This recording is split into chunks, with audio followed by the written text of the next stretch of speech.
Hello everyone. So welcome to the next session in our monthly current affairs series. And today we'll be discussing some places in news.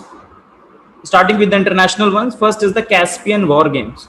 Now the context here itself is not very important. Basically the idea is that Russia has kicked off one of the exercises in the Caspian Sea. One of the more important things are the few of the locations. Now why these locations are all important, we have a context in the previous month as well. First let's see this. For example, previously we have saw this Nagorno-Karabakh region, right? The center or the epicenter of the Armenian and Azerbaijan conflict. We have already discussed that. Nagorno-Karabakh region we have discussed in detail. Now if you see this Azerbaijan, this exercise has been carried out in this peninsula. The capital of the Azerbaijan is Baku, and in this peninsula, this or this part of the Caspian Sea, the exercise will be taking place. Caspian War Games. Now the name of the peninsula that you need to remember, that is Absheron Peninsula. Absheron Peninsula is there in the Baku, and it is located in the Caspian Sea, right? So few of the things that to remember very quickly: Nagorno-Karabakh region, Armenia, Azerbaijan. Right side of it is Baku, the capital of Azerbaijan. Azerbaijan is the country that touches the Caspian Sea. That peninsula that you need to remember, that is Absheron Peninsula. And overall, previously, some of the statics things that we read in the map, that what are the countries which are touching the Caspian Sea, which are the countries which are touching the Caspian Sea. So Caspian Sea, Azerbaijan, yes, Baku and this peninsula that we have studied, Russia, Kazakhstan, Turkmenistan and Iran. Uzbekistan doesn't touch, Armenia doesn't touch.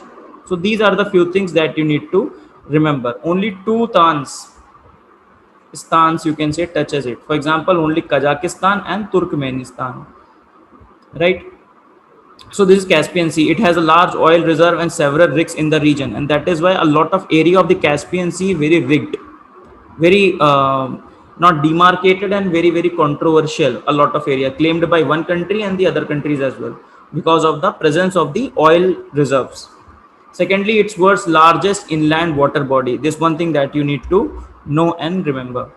So you can make some mnemonics, and a lot of people have made some mnemonics. For example, Azerbaijan is there, Turkmenistan, Iran is there, Russia and Kazakhstan is there. You can make some of the mnemonics also here, right? Anything, R-A-T, Ratic, or anything that you want, so that you remember all these things through mnemonics.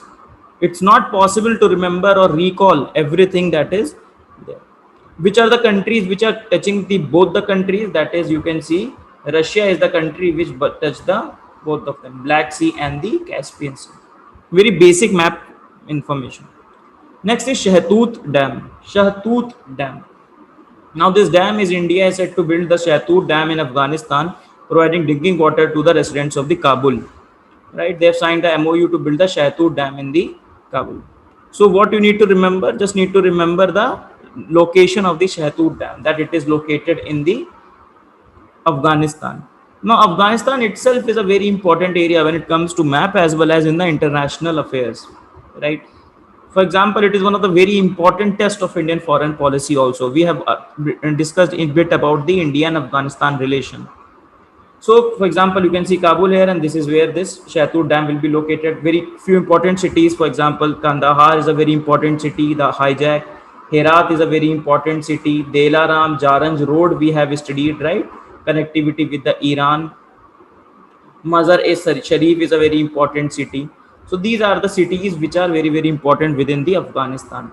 Afghanistan is a very important map-wise as well as international affair-wise, as well as for the country's strategic perspective, very important country. Last one in the international, that is Typhoon Goni. So Typhoon Goni is happened in the Philippines. Not very important per se, because a lot of typhoons and typhoons have come, but in many state PCS they can ask question, that this is the typhoon name and this is the, you have to match something, right? So this is what they can expect from. Some of the locations in India, two more Ramsar sites have been added to India. So Ramsar sites again become very, very important. Within the lakes itself, Ramsar sites are very important. We have already discussed two new added Ramsar sites. The remaining older 26 sites and now the new Ramsar sites, all you should know. You should know the location, you should know the details of it. It becomes challenging. A lot of new Ramsar sites have been added. Before Ramsar site, one is Luhri Stage 1 Hydroelectric Dam. Luhri. So Luhri Dam is situated on the Satluj River. Right, you can see in the Himachal Pradesh, this is the Luhri Dam.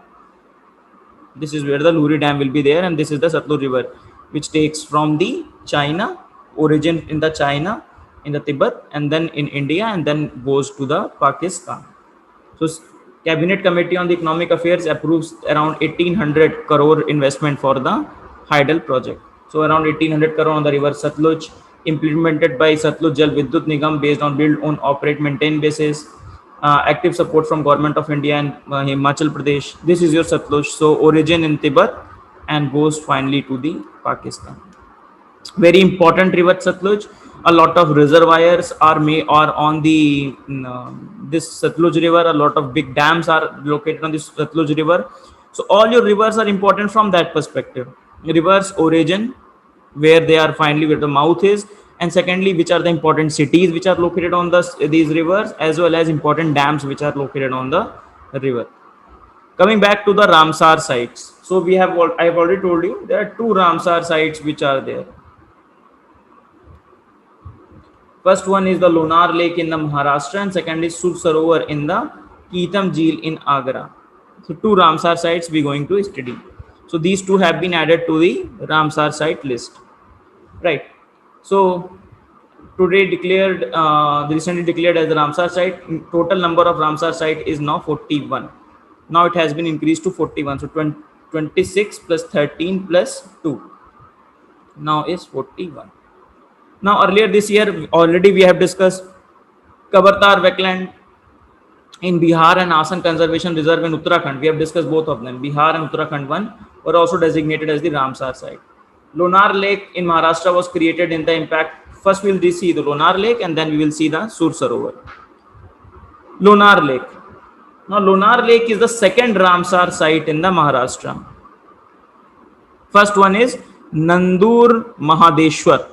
Nandur Mahadeshwar is the first Ramsar site that was declared in Maharashtra, and the Lonar is the second Ramsar site. First we need to remember that. Nandur Mahadeshwar was the first one in the newly one. For example, 26 there was no in the Maharashtra. Then Nandur Mahadeshwar, and now one has been created as the Lonar out of two. Lonar location you can see within the Maharashtra. This is the location of the Lonar Lake. This is known as the crater lake because the formation of the lake owes its origin to the meteoroid striking the earth, right? So you can see it is situated in the Deccan Plateau's volcanic, just one second. Deccan Plateau's volcanic basalt rock created with the impact of meteor 35,000 to 550,000 years ago.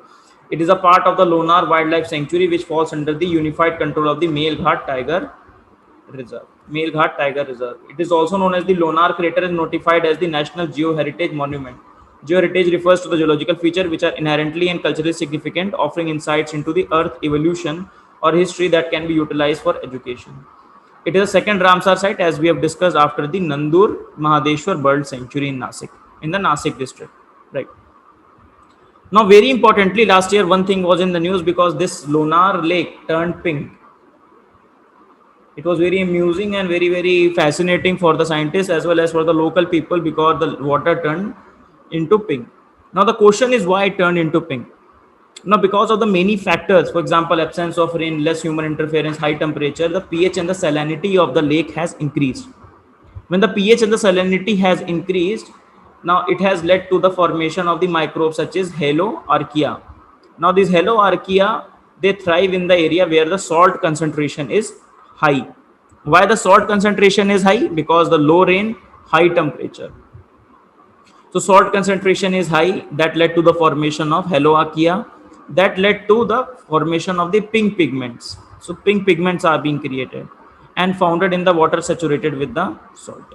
and that created this pink colored lake. So this is your Lonar Ramsar site, Lonar Lake. The second site that we have to discuss, that is the Keetham Lake, or known as the Sur Sarovar Lake.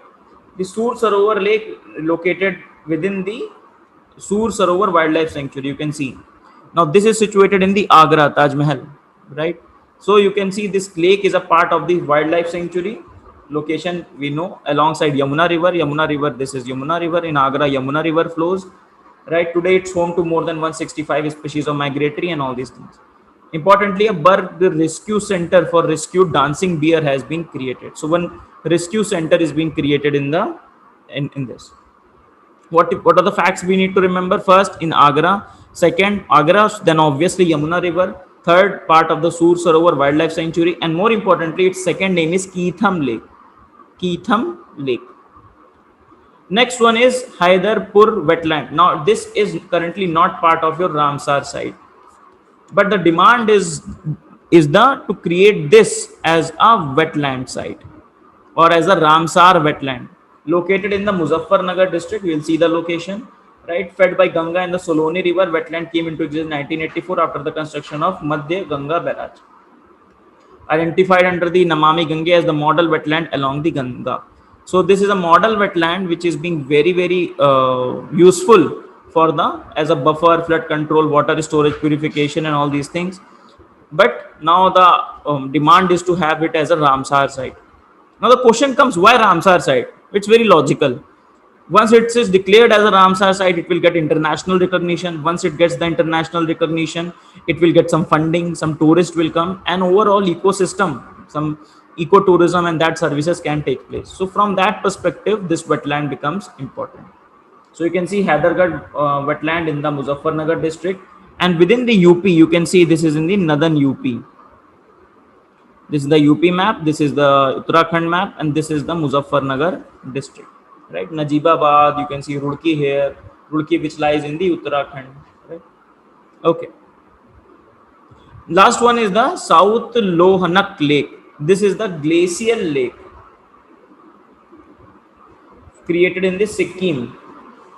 This is the lake. These are the known as the glacial lakes, and because of the melting of the glacier, sometimes these lakes are created. In Sikkim, there is a big problem of the outburst glacial lake outburst. A lot of water is created, and that creates the flash floods. If you go on the Google and search for the news with respect to this particular lake, you will find a lot of news from 2013 onwards that these lakes are threatening some flash floods and all these things. That goes to show the impact of the climate change India is facing in the last 1 to 2 decades. Now these lakes, these glaciers are melting very fast, lakes are created, and these lakes outburst because of the capacity is less to store that particular lake. Right? So it is, you can see, dangerous lake susceptible to the GLOF of the Sikkim Himalayan region. So these are the few lakes that we have discussed today, and with this we come to an end of our discussion. Ramsar sites, again I highlight, these are very, very important. We have discussed 4 Ramsar sites, new Ramsar sites, right? That is. So that's all for today's session. We'll see you in the next session with the governance. Till then, thank you. Bye-bye.